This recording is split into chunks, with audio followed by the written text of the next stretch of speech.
예전에 임대사업자로 등록하고 8년의 임대 기간까지 채웠는데도 종부세나 양도세 혜택을 받지 못하는 경우가 있습니다. 왜 그럴까요? 민간임대주택법상 등록과 의무를 지켰다고 해서 세법상 모든 혜택이 자동으로 따라오는 것은 아니기 때문입니다. 오늘은 임대사업자의 요건을 세 단계로 나눠보겠습니다. 첫 번째는 등록, 두 번째는 임대운영 의무, 그리고 세 번째가 세금별 요건입니다.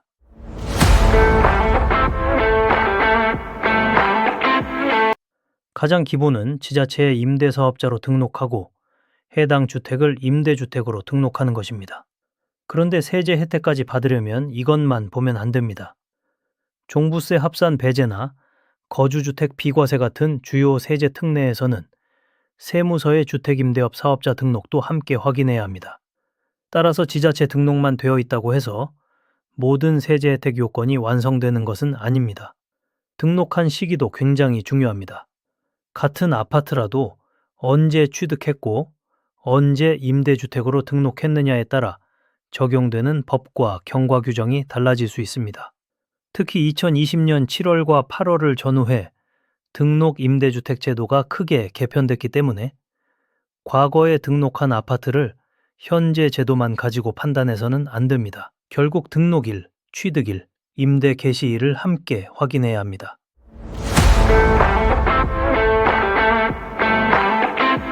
등록을 했다고 끝나는 것도 아닙니다.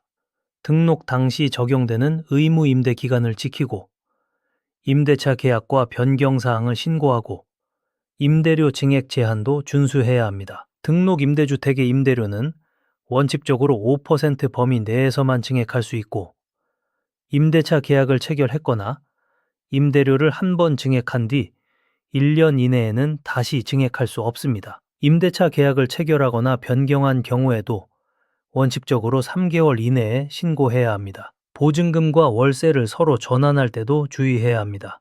단순히 전체 금액만 비슷하게 맞추는 것이 아니라 법에서 정한 전환 기준과 임대료 증액 제한을 함께 확인해야 합니다. 계약을 변경했는데 신고하지 않았거나 임대료 증액 시기나 증액률을 잘못 적용했다면 민간임대주택법상 문제가 생길 수 있고 경우에 따라 세제 혜택의 사후 관리에도 영향을 줄 수 있습니다.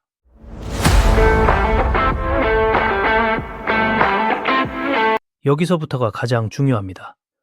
임대사업자라고 해서 모든 세금에서 똑같은 기준을 적용하는 것이 아닙니다. 종부세 합산 배제는 지자체 등록과 세무서 사업자 등록, 실제 임대 여부뿐 아니라 등록 시기, 임대 기간, 공시 가격, 임대료 증액 요건 등을 별도로 확인합니다. 거주주택 비과세 특례도 다릅니다.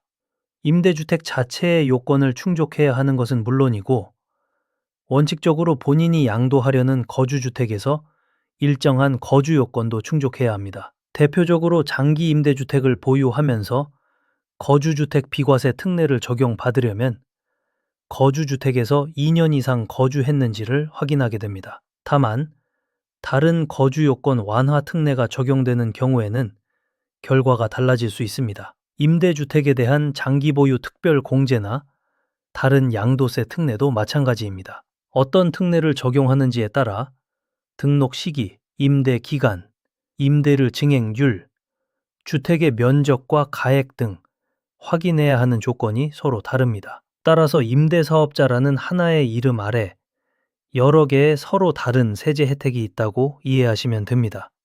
종부세 합산 배제를 받았다고 해서 양도세 비과세가 자동으로 보장되는 것도 아니고 양도세 특례를 받을 수 있다고 해서 취득세 감면까지 자동으로 적용되는 것도 아닙니다.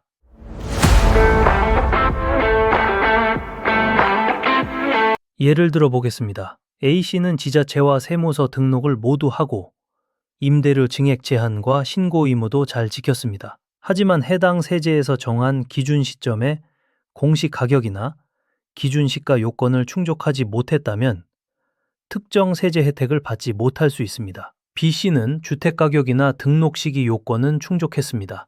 하지만 임대료를 제한보다 많이 올렸거나 1년이 지나기 전에 다시 증액했다면 세제 혜택의 사후 관리 문제가 발생할 수 있습니다. C씨는 임대주택에 필요한 요건을 모두 지켰습니다. 하지만 별도의 거주 요건 완화 특례가 없는 상황에서 본인이 양도하려는 거주주택에서 2년의 거주 요건을 충족하지 못했다면 거주주택 비과세 특례를 적용받기 어려울 수 있습니다. 결국 세 사람 모두 임대사업자이지만 받을 수 있는 세제 혜택은 달라질 수 있는 겁니다.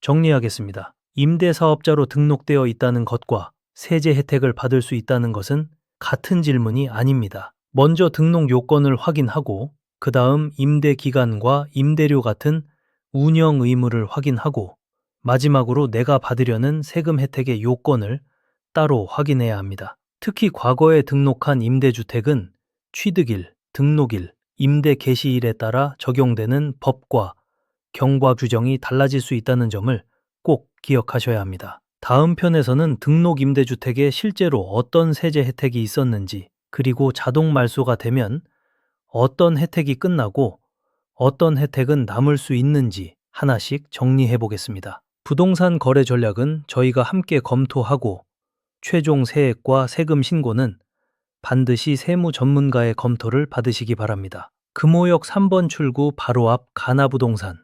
02-2299-8008로 상담해 주세요. 시청해 주셔서 감사합니다.